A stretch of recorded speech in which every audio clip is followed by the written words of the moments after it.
Hello, I'm Nick Briggs, executive producer of Big Finish Productions and voice of the Daleks and lots of other Doctor Who monsters, and you're listening to the legend of the Traveling Tardis radio show. Oh yes.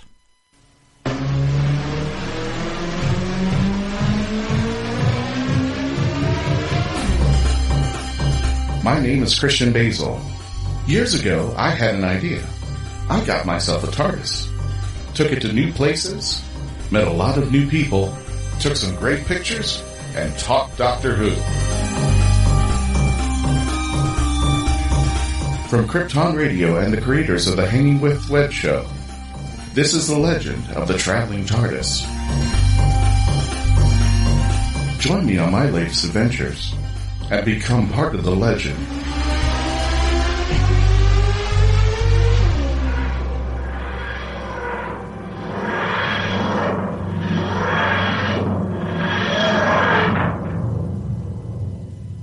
And hello, fellow Whovians. Welcome back. For those of you joining us again, welcome back to the Legend of the Traveling Tardis radio show. For those of you just joining us for your first time, thank you. Welcome. I'm glad you could join us for our newest adventure. And this is a big adventure, a big finish adventure. Yep, I am foreshadowing what's going on today there. We have a special interview with our friend at Big Finish, and you know him as the voice of the Daleks. It is Nick Briggs, but Nick will be joining us very shortly. In the meantime, I'm bringing on my friends and panelists, the woman who made the Rite of Wands make it sound really good. That would be Mackenzie Flohr. How you doing, Mackenzie? Hello. All right. And my good friend as well as Artist Melanie Dean. No, Melanie popped out real quick. She'll be right back. She popped out. You have reached the Melanie Dean like model decoy. I gotta go powder my nose. Anyway, that's right, folks. Stay tuned because we are going to be interviewing Nick Briggs. Again, he is the voice of the Daleks and many monsters on Doctor Who, as well as the creator and, I believe, creative artist. Was that the word he was using? Artistic director of Big Finish. But before we start all that, Who Knew News with Sagia. Take it.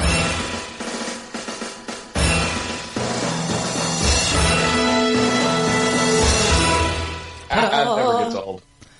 It doesn't. It never gets old. So let's see. Doctor Who The Runaway trailer has been released. Yes. Isn't that awesomely exciting? So BBC Digital has released their trailer for their virtual reality film, and it's going to premiere at the Tribeca Film Festival next week, and will be coming to UK audiences in the near future. And our very own Dr. Freedom, who joins us on the show now and again, also has put that up on his YouTube, so you can check it out there, along with his Doctor Who news, because he does Doctor Who news, not Who Knew News, which is slightly more quirky. Yes, his is a little more in-depth. So yeah. Yes. That's it. And speaking of quirky, fun. So, for the longest time, the Doctor Who theme music was the favorite in the UK. Everybody would just hum it, and it was their favorite. And they recently did a poll. No. Run by, You're going to hurt my feelings. I am. You're going to hurt my They feelings. did a poll run by Classic FM, the BFI, and Radio Times. And the Doctor Who theme has now been ejected from its number one spot to number 2. And Sherlock has taken the lead. Offended. Also in the How top 10 dare list, they. which was very interesting, was the Avengers theme. Isn't that interesting? For the UK. But still, Doctor Who is second. So, you know, I second. don't even know what the Sherlock theme is. To tell you the truth, I don't remember that. I don't either. That's terrible. It's not terrible. I'm just like, if you're walking into a room and you hear dun dun dun dun dun dun dun dun dun dun, everybody jumps up and knows what the heck you're talking about there. If the Sherlock theme played, I'm sure if I watched it again, I'd probably remember it. But I'm just like, being the most. I'm trying to figure out how they equated this. What kind of who was in this poll, for crying out loud? I don't know. You'll have to ask the folks in the UK. However, if you do want to participate in other things online, I thought that was really interesting. WhatCulture.com currently has a quiz out about Doctor Who villains called Which Villains Do You Know? Ooh, Fun? Yes. So you can go to whatculture.com. I'll put the link down so anybody who wants to have fun and hop into the quiz can do that, and you can Who villain all you want. Speaking of Doctor Who villains, hello, Artist Melanie Dean. Welcome back to the show. Am I the villain or the real villain? My technology right now, because I can't.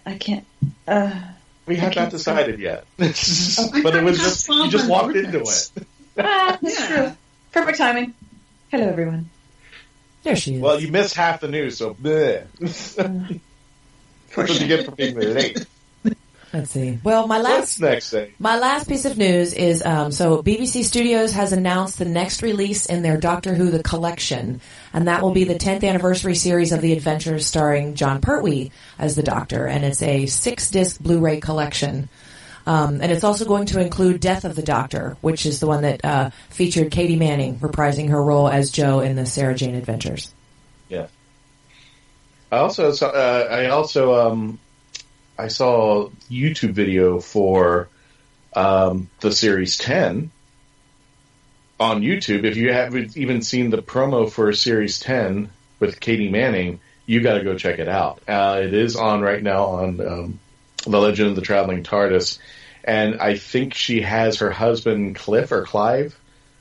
Gosh, I'm gonna kick myself for not knowing this, but they are going into a little warehouse, and she's doing it for the Doctor.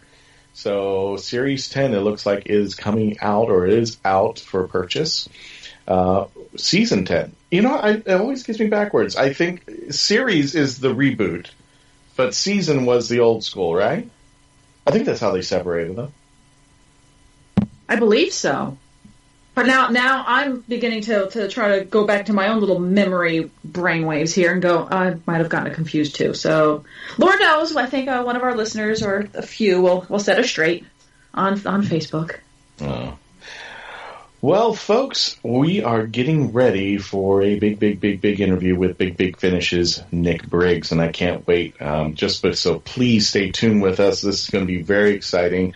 The man who kept Doctor Who going during what everybody has affectionately called the wilderness years, and Big Finish is still going.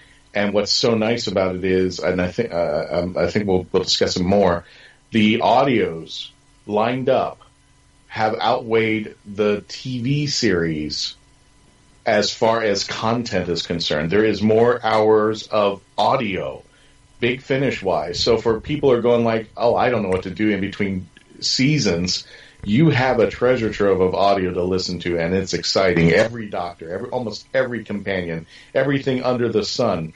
This is the stuff that you would love to, if you have a favorite classic Doctor out there, and current Doctors, even David Tennant has come back and did some audios with Billy Piper, Catherine Tate. Yeah. So, and the great thing is, there's so many starting points. You can literally start at a million different areas with the Big Finish. It's not like you have to start here and try to work your way through. There's so many starting points. It's insane. And then you could choose your own adventure from there. But let's start with this. Let's go to a commercial break, pay some bills, and when we get back, Nick Briggs from Big Finish Audios and the voice of many Doctor Who monsters, including the Daleks, when we return to the Legend of the Traveling Tardis. Become part of the legend.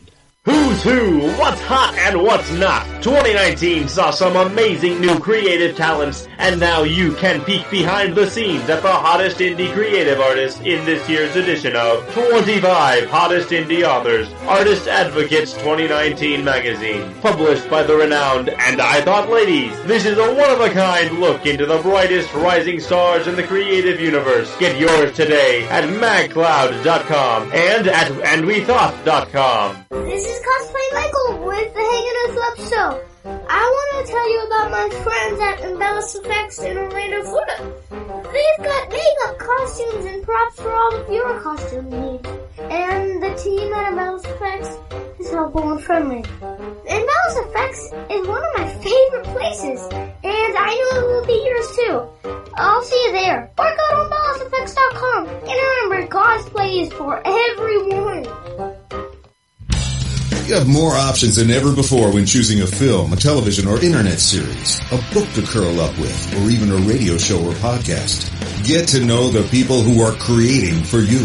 The Hangin' With Web Show, hosted by award-winning author and journalist G.W. Pomacher, is the internet's fastest-growing web talk show series.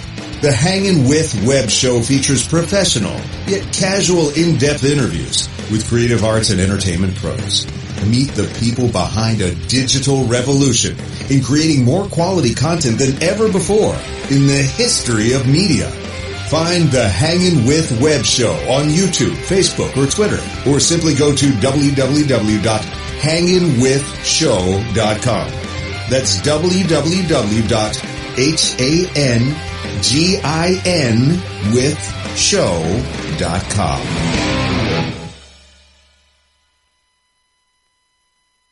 Welcome back, ladies and gentlemen, to the Legend of the Traveling Tardis. My name is Christian Basel, and I have a bunch of teammates with me. And I'll leave them nameless because I'm just being selfish today because of our special guest. That's it. But I do have the Writer One's writer, Mackenzie Flohr. Hello. And I have Mark Muncy of Erie, Florida. Howdy, gang. I have Artist Melanie Dean. Hello again. Well, I think she's taking my spot because she's doing a lot of hosting lately. It's fun. I like playing Puppet Master sometimes. There you go. And we have our special guest from the UK. You may know his voice in a different light. This is Nicholas or Nick Briggs. How you doing today, Nick? Good, thank you. Yes. Welcome to the show. We're very excited. Very, very, very excited there. Well, I hope to deliver on your excitement. You have. Just showing up, yeah. Already have. It's basically, if you have a guest and you're going like, did they show up? Yes. Well, you delivered on what our expectations were. Oh, is that it then? Just showing up. Yeah, that's it. We're done. Yeah, the show's over. We can go now. Well, it's more of that having the fun of going, oh my God, they wanted to talk to us, and they said yes. That kind of fun. But it's taken long enough for us to sort it out. I'm sorry about that. No, that's fine. It's that's the way it is. And then for folks who may not understand, most of us reside here in Florida, and Nick and everybody who we've been interviewing is in the UK. So if you think they're 5 hours ahead and working on a schedule like that, you got to try it for yourself sometimes to have that kind of phone call 5 hours ahead there. Well, welcome to the program, Nick. I'm very excited that you're here. Now, just to let folks know, back in 1989, after a very wonderful and kind of at the very end turbulent ride with Doctor Who after 26 seasons. You guys say series, or is that seasons? Either will do. What's that? Either will do. Either will do there. After 7 actors in the role, unfortunately, Doctor Who went away for quite some time, and it's been known into the Whoniverse as the Wilderness Years until 1996, where Paul McGann came in. After which, there was a series called The Virgin Novels, which kind of took over, which gave the fans something in the meantime. But this gentleman over here started some kind of corporation, some kind of entity, something. And it was started, what was it, 1990, right? Was it 1990 or was it? For Big Finish? Yeah. A Big Finish is 1998. 1998. So the Doctor Who started in 1999. Right. And the audios, you guys started with something called the Psych. Wow, it's this early in the morning. I can't. You mean the Sirens of Time? The Sirens of Time, yes. And there were 3 doctors involved. There was Peter Davison, there was Colin Baker, and there was Sylvester McCoy, which was the first audio to begin a long stream of audios. And if you want to enlighten our audience who may not be familiar with Big Finish Productions, go right ahead, Nick. Where am I leaving off on this? Well, I mean, I think you've covered the beginning of it, really. That 1999, we got a license from the BBC to do original Doctor Who audio drama, and we've been doing it ever since. I think Jason Hay-Gallery, who is the chairman of the company, his plan, along with Gary Russell, who was the producer in the beginning, their plan was really to do maybe 6 releases a year, but it became very obvious that the demand was there for more. So they immediately doubled it. My role initially was writing, directing, sound design, and music, and I did all of that for the very first release, The Sirens of Time. Did you even sleep? Well, no, because I was also doing a stage production of Sherlock Holmes play at the time, The Speckled Band. I remember that when I was performing in the evening, and and doing the editing of Sirens of Time during the day. And we proceeded with more and more and ended up doing 13 a year, the main Doctor Who range. And then later we got Paul McGann on board, because we initially had Colin Baker, Sylvester McCoy and Peter Davison. Then Paul McGann came on board, and then later on Tom Baker, which was a minor miracle, I think. And, and we've also latterly had David Tennant and the late Sir John Hurt as well in them. And we're still working on the other Doctors, getting them in. They're busy people. And, some people, when they leave the Doctor Who series, they just kind of want a breather from it before they launch back in. But if only we could get Matt Smith and Peter Capaldi to come on in, I'm sure they'd realise all the fun they were missing. Wait a minute, there's a name that you're missing. Are you hinting that somebody has joined up? No, I just forgot Christopher. That just seems completely impossible. But no, I mean, we do ask Christopher Eccleston from time to time, and he very politely declines and asks to be remembered to me, because, I really liked Chris and we got on well on set. I don't rule any of it out. I think one day, there's the possibility that they'll all come on board, because I don't think we've ever had, we've certainly never actually had a major cast member who's come on board with Big Finish and then said, do you know what, guys, this isn't really for me. I'm just going to do this one and leave. Everyone realizes when they arrive that it's very easygoing, it's very friendly, and it's lots of fun. And, also how much we value them, really, because, without them, we can't continue. So, So I've sort of gone right to the end rather than talking about the middle. No, so that's Big Finish for me. You encapsulated it well. Yes. Well, one quick question then, kind of with Big Finish. You said that you started like in 1998, and then the Doctor Who stuff in '99.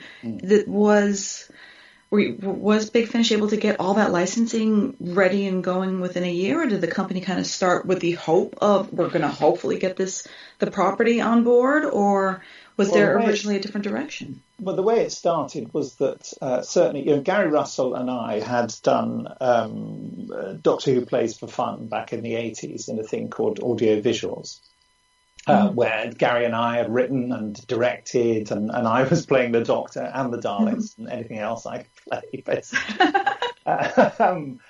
It's not control freakery. It's just masses of enthusiasm.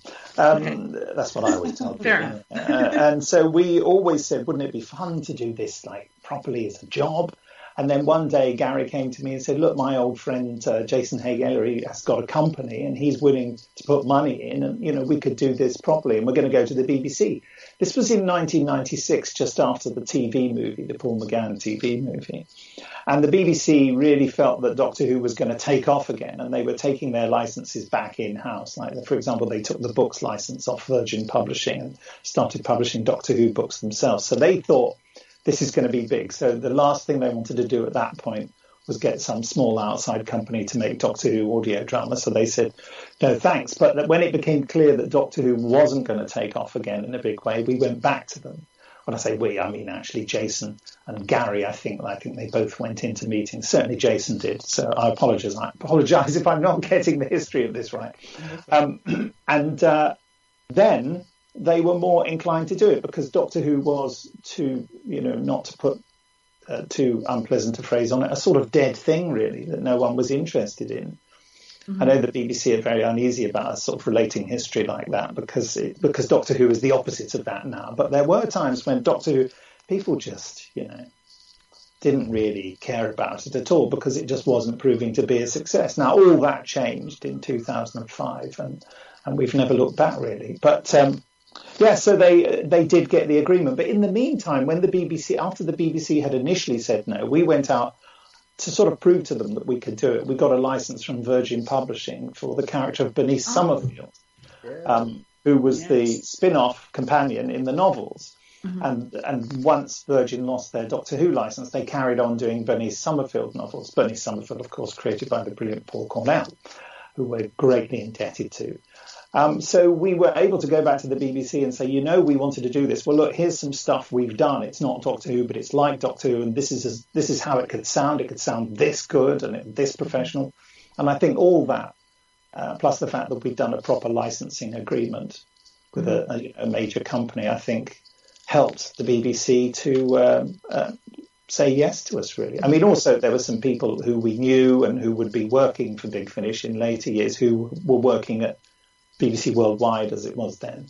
So, I mean, I think we had people, rooting for us. Mm-hmm. And not only that, but for people who've been constantly saying, oh, I can't wait for the next series of Doctor Who to come out so I can get my Doctor Who fix. I'm usually sitting in a corner going, so you want your Doctor Who fix, huh? And to this day, even with Doctor Who being around for 50 some odd years as far as the television, Big Finish audios, as far as length of time is concerned, have more audio run than Doctor Who has had television run, if I'm not mistaken, meaning that there's more audio time to listen to Big Finish than there is to watch Doctor Who on television, if I'm not mistaken. I think you may be right. Yes. Yeah. If I'm not mistaken. Not only that, if you're fans of other shows like Blake 7, Dark Shadows, Dracula, The Terrahawks, Sapphire and Steel, Sherlock Holmes, Stargate, The Avengers, The Prisoner, Torchwood. Yeah, Torchwood. The list goes on and on and on and on. Yeah. And so you have nothing to run out. I got a weird question for you. Which of the audios are you most proud of? Which episode?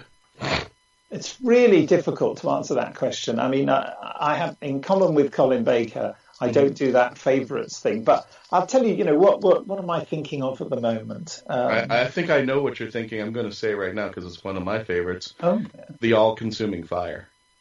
Really? That's what you think I'm going to say? I mean, I love that. I'm sitting here just quietly looking over at Christian through the microphone going, dude, you put words into Nick's mouth. I want to see how this shakes out. Well, no, I mean, that was great to be in. Because, yes, I'm going to tell you what your favourite one is. Of course, I do love them all. And that was great to be in because I was playing Sherlock Holmes alongside Sylvester McCoy as the Doctor. So that was great fun. And as you know, I play Sherlock Holmes in our Sherlock Holmes range, which is why we did that. Because we thought it would be a nice coming together of the ranges. But it's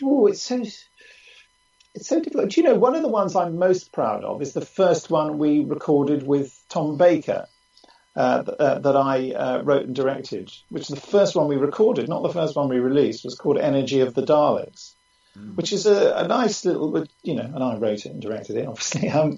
For me, I've gone back and listened to it a few times because it's a nice little self-contained, straight down the line adventure story. With the Daleks in, my favourite thing in Doctor Who, of course. Not just because I'm the voice of the Daleks, but I loved them before I became the voice of the Daleks, which is sort of why I became the voice of the Daleks, I suppose. So, I would say that one off the top of my head. I should probably be properly promotional and say one that's really great that's coming out is going to be Doctor Who, The Legacy of Time, which is coming out in July, which is our 20th anniversary release. Which has loads of Doctors in, and it is sort of a sequel to the Sirens of Time, the very first one we did. It's and bizarrely, I've had very little to do with it except approving the storylines and getting very excited about those. And it's got great stories in it. It's got great writers, James Goss, who's a fantastic writer, so creative. John Dorney, likewise. Guy Adams, Matt Fitton, Jonathan Morris. Our top writers really producing some fantastic stuff. Brilliant. The cast is, it's got Tom Baker, Peter Davison, Sylvester McCoy, Colin Baker, Paul McGann. It's got Tim Treloar in it as the third Doctor. It's also got Lisa Bauman playing Bernice Summerfield, Sophie Aldred. I could just list loads of people now. Alex Kingston, Katie Manning, Ingrid Oliver, Gemma Redford. Everybody. Georgia Tennant, Lana Ward. Well, we want you to list them all, but for right now, we are up on a hard break. When we return, we're going to continue our talk with Nick Briggs, the voice of the Daleks, and also the CEO of Big Finish Audios. When we return, we'll be right back. So stay tuned and become part of the legend. Famous Faces and Funnies in Melbourne, Florida is leading the way in pop culture fun. From comic books and graphic novels to Funko Pops and collector's items, Famous Faces and Funnies has it all. Rick Shea and the professional team at Famous Faces and Funnies are friendly and knowledgeable. Whether you're looking for toys, props, collector treasures, or a new comic book, Famous Faces and Funnies is your one-stop shop. To find Famous Faces and Funnies on Facebook and Twitter, just type at FFF Comics. Authors, filmmakers, producers, anybody that has anything to do with creating independent stuff, comic book authors, musicians. Make sure you take advantage of the 2019 Indie Originals Live Talent Competition, going on now at www.indieoriginalslive.com. This is your exclusive opportunity to become an official award-winning independent creator to use that in your marketing. Enter today at www.indieoriginalslive.com. Now on Amazon.com, iCoin from author Jeremy Mosby. It's an alternate reality, and the leader of the planet iCoin is none other than Benjamin Franklin. When corrupt officials threaten not only iCoin but the Earth as well, an unlikely chosen one must face dark foes to save the Earth and iCoin alike. Author Jeremy Mosby takes readers on a superhero's adventure through this compelling and imaginative alternate universe. Get iCoin on Amazon.com today. And ladies and gentlemen, welcome back to the Legend of the Traveling Tardis. My name is Christian Basel, and we're here with Mackenzie Flohr. We're here with Mark Muncy. We're here with Melanie Dean, and we are here with the wonderful and talented Nick Briggs, who corrected me during the commercial that he is the artistic director. Did you say the creative director? The creative director. But I consider you CEO, because if anyone says Big Finish, Nick Briggs, okay, this is the person to talk to there. Well, you can take that up with Jason Haigh-Ellery, who's the CEO. So he can come to me. He can get back to me there. Now, here's one of the funny things. Everybody's so excited about Jodie Whittaker being the first female Doctor. Mm. But growing up with Doctor Who Unbound, she's not my first female Doctor. I give the laurels to that to Ellen Bale Weir, who's ever heard Exile, and I doubt that many people have as far as today's generation who are excited to see. Well, first of all, let me ask you, what was your take when Jodie took the role, when you found out that Jodie was going to be the new and 13th Doctor? Me? Yeah. Yes. Oh, well, great. Yes. Brilliant. We'll get to Annabelle in a minute. No, a fantastic actor. And I love the way that really in the whole build-up to it and in the sort of aftermath of her being cast, for many of us, obviously not all of us, but for many of us, the whole issue of the Doctor changing gender just became irrelevant, really. And it was just excitement about what a new Doctor would be like. And I genuinely feel that the whole thing has moved on. I know there are a few naysayers, or horses, but it takes all sorts to make a world, I guess, but I think it's real progress. And I think she's an incredible actor and is doing a fantastic job. Well, I think when you have generations who've grown up, especially the ones who started with William Hartnell, I think it's just hard for them to change. Change is really difficult. It really is. And I think that also Doctor Who, I'm a little bit of an old stick in the mud sometimes about Doctor Who. And then I go back later and watch things that I've been a bit grumpy about and think, actually, no, that's great, isn't it? Sometimes, because the funny thing is Doctor Who as a concept embraces change, and yet many Doctor Who fans, sometimes myself included, are a little bit, with a small c, a very small c, conservative in their choices, and they want the thing they love to remain the same so they can keep loving it in the same way. But of course, as any of us know when we get to like a grand old age of 57 like me, love is an evolving thing. You can't keep loving in the same way. Things have to develop. There are changes. People do change, and shows change, and stories change. And it's all okay, folks. It's okay. Calm down. Well, so I usually just accept it as the change that people go through with a new Doctor. Yes. But this one changed the gender, which I think people who grew up my time, and especially before that, we're having a hard time going, wait, what? Why? How? Did this happen? And and for people, and this is the hardest part, because when I see the when I see the stuff online, I'm just like, when people have a legitimate concern, like, I'm just curious. I try to invite them to say, listen, I know you have your doubts and everything, but why don't we sit together and watch this and see what's going on? Let's see what happens first before you pass judgment. I think people are going to leave because they leave. They left because Tom left. They left because Peter left. They left because Colin left. They left because David left. Both. It's something that people are going to probably naturally do, and then the people like myself and yourself are going to stick it out and say, listen, this is my show, this is what I've signed up to be, and let's see what happens. And I'm impressed with Jodie. I'm hoping series 2 brings out more of her. I would like to see. I think that was one of the challenges that I had with Jodie, was what I think I want to see more Jodie in there, and for her to be a little more active. But that, like I said, that was my case there. But going back, if people really want to see a first female Doctor, or I should say hear it, Doctor Who Unbound Exile with Annabelle Weir, which was very fun, and you got to play a Doctor as well. Yes, I mean, I look back on Exile with very mixed feelings, because it was meant as a sort of weird, harsh comedy, and it was in a series called Doctor Who Unbound, where we deliberately broke all the rules of Doctor Who, and I think in Exile I broke some of the rules of taste. Yes, I think that, and in 90% of it I regret, really, because we had the opportunity to do a female Doctor, and I decided to take that silly advice that sometimes is given. Actually, it's very good advice, but write about what you know. And I just had a relationship with a woman who had a real alcohol problem. Right. And her way of dealing with everything was just get drunk all the time. So I thought, wouldn't it be odd if the Doctor was put in a situation where, in order to fit in, she had regenerated into a woman because she'd been forced to commit suicide, which that got quoted as an actual rule of the series in a newspaper once because someone had heard it, which of course it isn't. It's Doctor Who Unbound. We were breaking all the rules.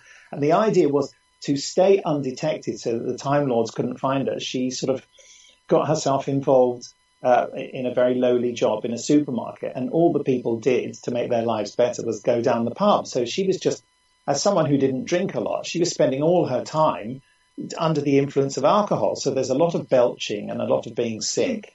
And I played the part of the fictitious previous Doctor who visits her in sort of dreams and appears in vodka bottles and in mirrors in lavatories to tell her what a rubbish Doctor she's being, and she ought to get out there and fight the Quarks. Which of course is another clue that maybe we weren't being that serious. So it's it's a shame that I didn't represent. It's a huge shame that I didn't represent a woman in a very positive way, but she was very much a victim of circumstances. Right. But I think with a kind of harsh retrospective eye, it could to some people look like misogyny, which makes me very ashamed to think that would be the case. I didn't see it that way. I just see that the character had to make positivity. Well, I saw that the character had to make an abrupt change and didn't know how to take it because there was so much going on in their life that they had to adapt to something that they, and say, listen, I can't. Basically, it was almost War Doctor-ish. It was like, I can't be the Doctor anymore. I'm just. Yes, that's exactly it. That's the way I took it. Spot on. I mostly just agree with everything you say, actually. So I should just be sitting here just going, yes, you say it. It's true. It's just a shame, that it's because the bizarre thing is, looking back, I think that I truly believed, even though I didn't think it was a bad idea, I truly believed that there would never be a female Doctor. I just thought, people just won't stand for it, which is a shame. So I thought, well, we're doing something exciting here. I could just let my imagination run free. And had I been a little bit more, a bit smarter and realised that change does come, and it comes quite quickly, actually, much quicker than you expect, I would have realised that I was potentially doing something quite momentous. Instead, I sort of frittered it away on little personal neuroses when I wrote the script. No, but like I said, I saw it as a character. I don't think it was ever considered misogynist. I think that was just the way that the character took their role. I agree with you, but I think it would be possible for people to make that judgment. I could see if where they so wished, if they were determined. Yeah, if they were determined in an unpleasant way, which, why not? If that's your view, that's not me. That's not what I'm like, and I'm very, very glad that there's a female doctor. And I think also. I have a question real quick, if you don't mind, about I love that you guys took the companions and gave them new lives and new adventures. Yes. Companion Chronicles and all that. I'm really pleased. And so many wonderful stories out of that. And of course, the great Jago and Lightfoot was what got me into Big Finish. Oh, wow. Before actually Doctor Who. And as a huge Doctor Who fan, it was actually Jago and Lightfoot that brought me into Big Finish. So with the Paternoster gang coming out, my question is there any chance, I know we have the late Trevor Baxter we can't visit, but would possibly Henry Gordon Jago visit the Paternoster gang in a future adventure? Oh, I think that's a very good idea. We'd be daft not to do that, wouldn't we? Yeah, I would be very thrilled if you did. So just put okay, that out. Well, all right. Well, you may get thrilled at some point in the future. I would just like to say, as a sort of, I like to give credit where it's due. The Jago and Lightfoot thing, I keep saying that it was David Richardson, our senior producer, whose idea it was, but I think it was actually Jason Haggerty who suggested it to David, just for one of the Companion Chronicles. And also, I'd like to pat myself on the back because the Companion Chronicles was my idea. I feel I'm safe to say that because most of the good ideas at Big Finish aren't my idea. Because what happens is that there's just so many brilliant, talented people, producers and writers and directors who are always suggesting ideas. And it's my main job to look at these ideas and go, that's brilliant. So, I'm really proud that I came up with the Companion Chronicles because I remember saying to Gary Russell before he left, there must be a way of telling the stories of the earlier Doctors. Because we had people like Fraser Hines. When I say people like Fraser Hines, I mean mostly Fraser Hines, saying, can't I be in British? Can't I? And Gary kept saying, no, your Doctor's dead. Oh God. Well, that's what Fraser says Gary said to him. Bringing back the Brigadier, I've lost the name of the actor who's portraying him now after the late John Coleshaw. Yes, he's fantastic and does Nicholas Courtney very well. Oh, amazing! I'm actually directing him tomorrow in another one with him in. Yeah. Well, tell him we're very fond of his work. He's doing a very wonderful job. It's amazing, actually. When I was just cutting together the trailer for the latest Third Doctor Adventures, Volume 5, coming out in May, I think, isn't it? I just kept using clips of the Brigadier because I sort of fell in love with what he was doing. Yes. I have to Feel agree. free to play that trailer anytime you like. Oh, speaking of that, you wear so many hats at Big Finish because you just said that you're going to direct them tomorrow. You're editing also. I hate to ask, but like from start to finish, and you don't have to give an actual timeline-ish, but ballpark, how long does it take to do a Big Finish with, considering for you having to do all these little aspects and directing? You're not directing everybody in one room. You're doing them all separately. How long does it take to produce? Well, we're directing the actors for each production mostly in one room. We try to get everyone together. Oh yeah, we try to get. We're not Pixar. We get the cast together. Okay. Occasionally, people are recorded separately because they're not in the country or not available at the same time. Like Paul McGann sometimes does it separately because he's busy. Maybe Alex Kingston sometimes, but mostly she's there with the cast. Likewise with Paul. I think Michelle Gomez, she's been in the States or Canada. I think where's she filming that series? I want to say Canada. She might be in Vancouver. Yeah. I could be incorrect though. But so we do her down the line, and she's recorded separately in the studio there. But also she is going to be coming to the UK, back to the UK, and so she'll be doing some for us with the rest of the cast. But to answer your question, well, firstly, we always say that from conception to release, a single Big Finish production usually takes about a year. Okay. And during that process, I can be performing a number of tasks. The main task for things that I'm not writing or directing is that I'm approving the storyline. Oh. And then a lot of the time, it's not until the final edit that I hear anything more about it. I mean, David Richardson keeps me informed along the way, and if there are any particular issues that come up, like he's concerned about something to do with the sound design or the music or a performance or something, then I get to sort of troubleshoot. But yeah, when I'm writing and directing, I have full involvement. The only time it sort of goes out of my view is when it goes off to the sound designer and composer. But of course, then they're sending me files for me to listen to approve. But there's a sort of pause between the recording and when the sound designer gets hold of it. But yeah, it takes about a year. But I'm working on multiple things all at the same time. There's a couple of new series for Big Finish that I can't divulge at the moment because we've not done the big press release. But I'm working on writing scripts for now. So I'm just being distracted by loads of messages pinging in. I don't know whether you heard it. Getting things telling me what I'm doing. He's a busy man. Well, that was going to be my other question: is how many projects are you working concurrently? Oh, I couldn't possibly say. I have no idea. It's just far too many. It's just too many. Yeah, I mean, I rely on people sort of tugging my jacket and going, "Oi, over here! Oi, over here!" You know. So, I mean, to some extent or other, all the Doctor Who stuff I work on because I'm the my role's recently been redefined as creative director because we're trying to find out exactly what it is I do apart from everything. And I suppose mine is the final creative judgment on whether or not we should do a storyline. I try to be as open-minded as possible because I have very specific views on Doctor Who, but all Doctor Who we do can't just be the kind of Doctor Who that I specifically love. Otherwise, every episode we did would be Energy of the Daleks, or Terror of the Zygons or whatever. Now, I love all sorts of Doctor Who. I particularly love how I get educated about different kinds of Doctor Who. There are some writers whose approach is nowhere near my approach, and I'm a little bit difficult to convince. But then I learn of their brilliance. I mean, James Goss is a really good example of this. He has a way of approaching a story and characters which is totally alien to mine. But, his work is phenomenal. Oh, yeah. And I've seen there have been moments where, I remember in one of the Catherine Tate stories, I can't now remember what it was, but it was very sort of fantasy based with her getting married and set in a castle. Oh, I really wish I could remember the title. I know what you're. I'm kind of going.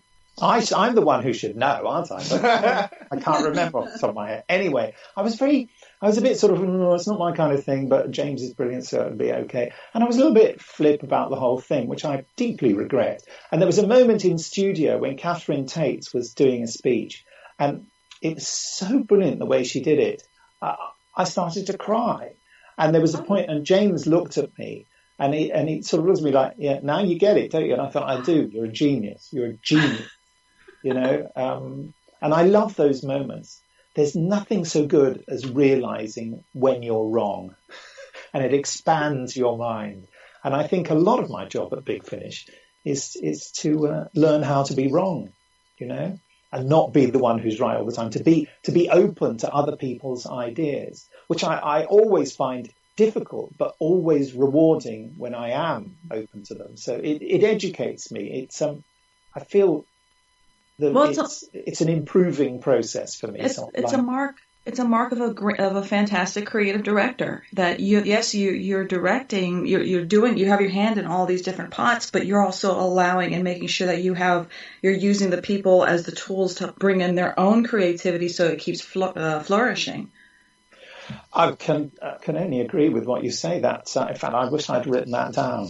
I'm actually going to add one more to that. I think it's a testament to what a fan you are to the show, a diehard fan, as much as you have the means to expand on the fandom in a way that most people could only dream of, and you've taken it and really made it something more. And actually, I hate to say this, but we're actually up on a hard break. But I just want to tell you, my gateway drug in was the Holy Terror. If anybody wants a really good gateway, Rob Shearman, brilliant. Rob Shearman, who wrote Dalek in the first series of the reboot, because I loved it the way it started off almost Monty Python-ish. But if you hang on to the roller coaster long enough, you're going to get the biggest feels out of this episode. And it's Colin Baker and a penguin. That's all it is. And I have to tell Yeah. people, trust me, you really need to listen to this episode. And it's been the gateway drug to every episode. I mean, the Trial of the Valyard is one of my favorites. If you love the Trial of the Time Lord, the Trial of the Valyard is a beautiful wrap up. By the way, it's Death and the Queen is the title. I couldn't remember. Yes. Yes. You know how I forgot that. It's released on vinyl. Anyway. Nick, I want to invite you back because I think we need like a 2-hour show for this. We do. Yes, let's make it happen soon this time. It's been lovely chatting to you all. So thank you so much for coming. And please let, if you like, I'm going to give you the floor. Please let people know. It's bigfinish.com, but is there any other web presence that you want people to know and follow and how they can stream Big Finish audio? Well, obviously, yes, bigfinish.com. Come to the site. You can also get the Big Finish listening app, which you can operate on mobile devices, and you can download all your purchases and listen to them wherever you are. We're also on Facebook and Instagram and Twitter. You'll find us really easily. So come and join in. By the way, there's a great range on the Big Finish site called Big Finish for Free. Can you guess what's on that? Lots of free Big Finish stuff. If you register on the site, you can just download some free stuff, and that will keep you occupied for quite some time. It's the gateway drug. And Benji and Nick, you need to listen to Benji and Nick show, which is nothing to do with Big Finish. It's a spin-off of the Big Finish podcast, but which we do every week. But there's also the Benji and Nick show, which is my co-host Benji Clifford and I just talking about cult television and having a bit of a laugh and some curry sometimes.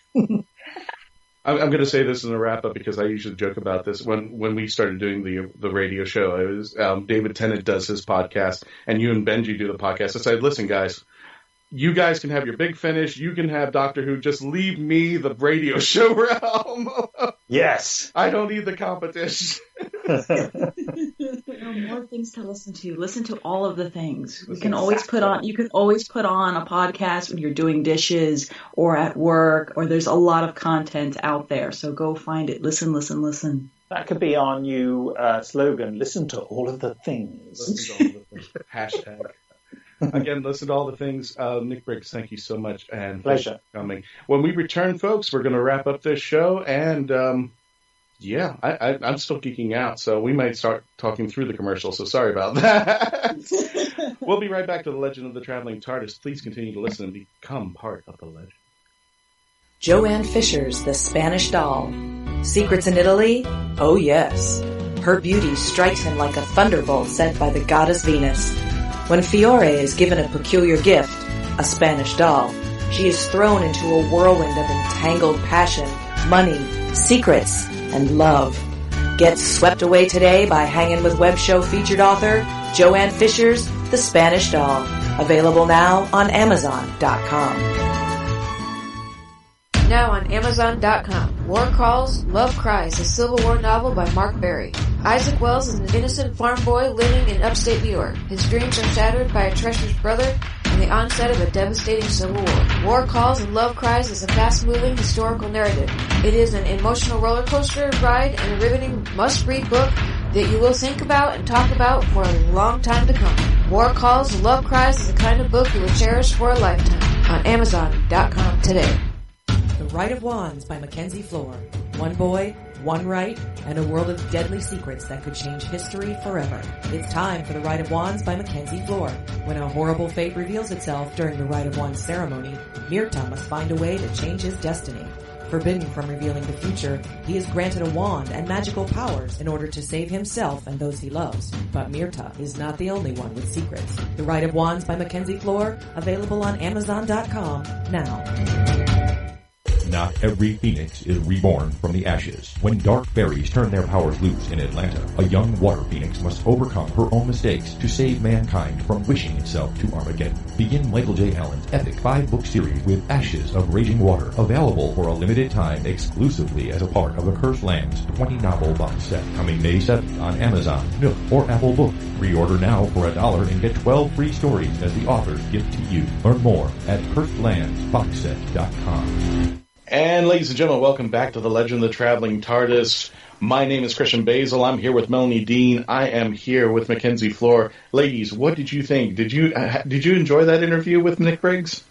Oh my gosh, yes. Well, besides it being Big Finish, a lot of people don't know that when I was creating the audio for my series for I was actually looking at Big Finish as kind of like my go-to of how I wanted my audio to sound. So it was really cool to be able to actually get to actually speak with them. Besides, there's a little joke going on. One of my friends set me up at Galley and completely embarrassed me in front of Nick. So this was a nice way to make up. You saw my question. Nice. Well, you know what? Does anybody have a Big Finish that sticks out in mind? Like if somebody were trying to do a starter kit, what episodes would you hit them with? And I'm going to start with Melanie. Melanie, if you could think of like 2 or 3 episodes of Big Finish, one as particularly one of your favorites, which ones would you start them with? Well, a lot of the Big Finish that I've been listening to is 10, especially lately. And I think I would start them out with a Technophobia, even though I am a big Rose fan.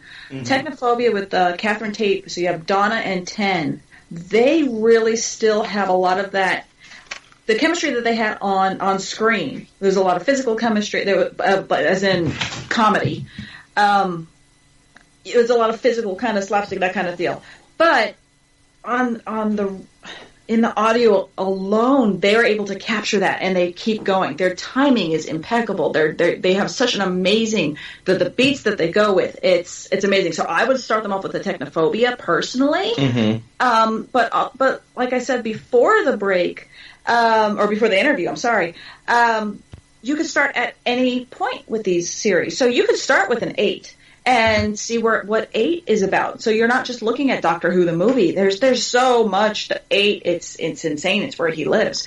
Or you could even go to what Mark who brought up, Jago and Lightfoot. Yeah, go with that. That's amazing. So I mean, there's to tell fans, you should start here or here. It's like, no, you really just need to go on to BigFinish.com and just go through, just like if you were going into a bookstore and reading the spines of everything and seeing what what you're kind of feeling. Go on BigFinish.com and take a look and see what catches your fancy, and then download that sucker. And if you're a big fan of the Pasternatter Gang, you will definitely love Jago and Lightfoot and Strax, where Jago and Lightfoot come across Strax and he is in full form. And yeah, I mean, if you know anything about Jago and Lightfoot from the Talons of Wang Chiang and Strax and putting them together in the same room, yeah, you know what you're in for. And it's a very fun and exciting story with those 3 in the room there. Mackenzie, if you were to give a starter kit for people who were wanting to go into Big Finish, what would be your gateway drug? Ooh. Well, my first choice would have also been the 10 with Donna, but my next one after that, honestly, would be the River Song Chronicles, I should really call it's really called the River Diaries. Mm-hmm. That, for those who are like me, who constantly need that River Song fix, that is fantastic. And the Missy is actually doing her own series as well, and there's actually going to be one coming up soon that's going to have all of the monsters from like 8 to up. So that's going to be exciting.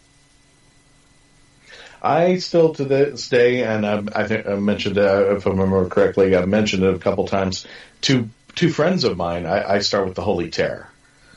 And I know people, and I know it's classic Who and such like that, but I think it gives the greatest dynamic of my favorite take on Doctor Who, because it starts off with this Monty Python-esque beginning, which is so wonderful and so funny, but as soon as you get on the roller coaster, you don't know what you're in for. And it is the 6th Doctor and a penguin, a shape-shifting penguin named Frobisher.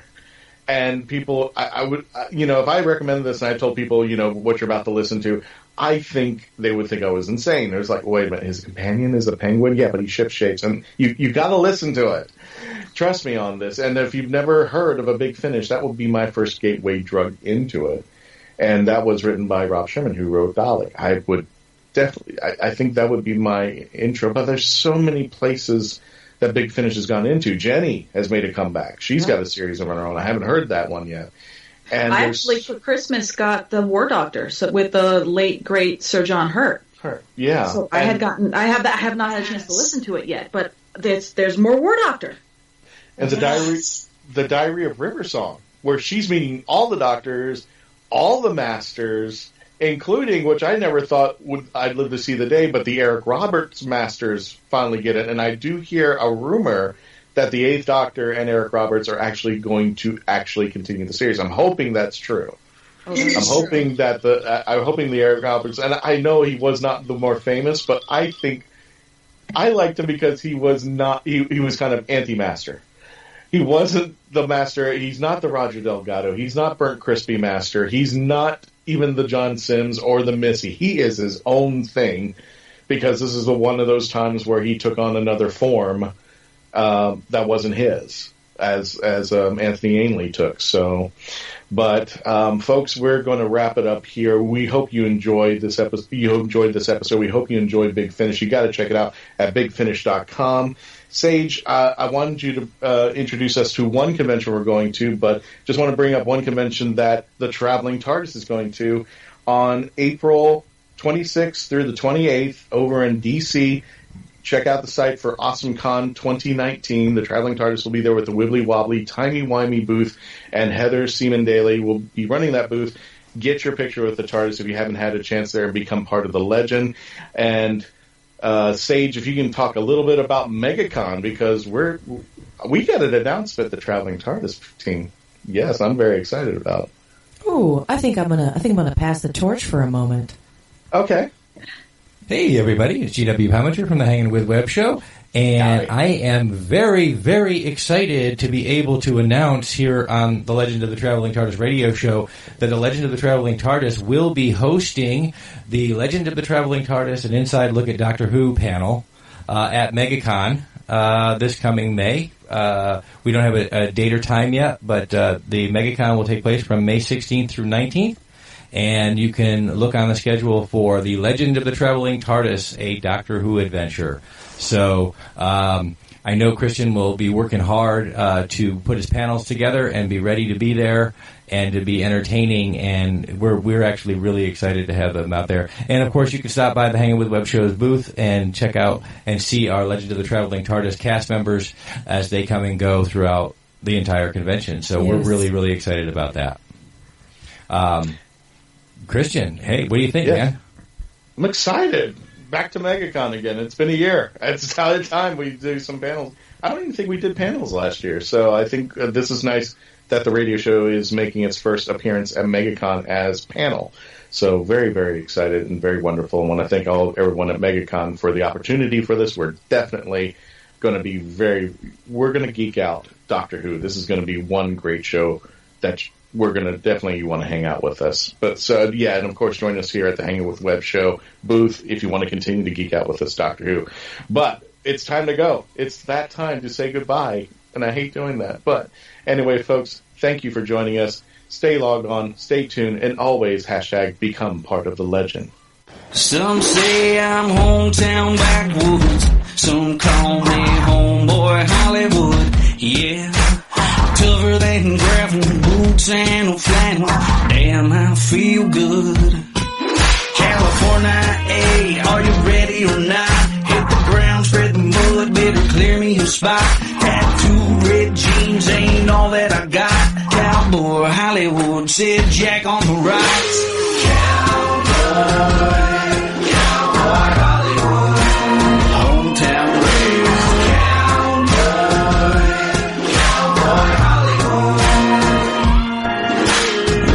In a city, looking for a little bit of country. Mud ties on the 405, hear me coming in my Chevy.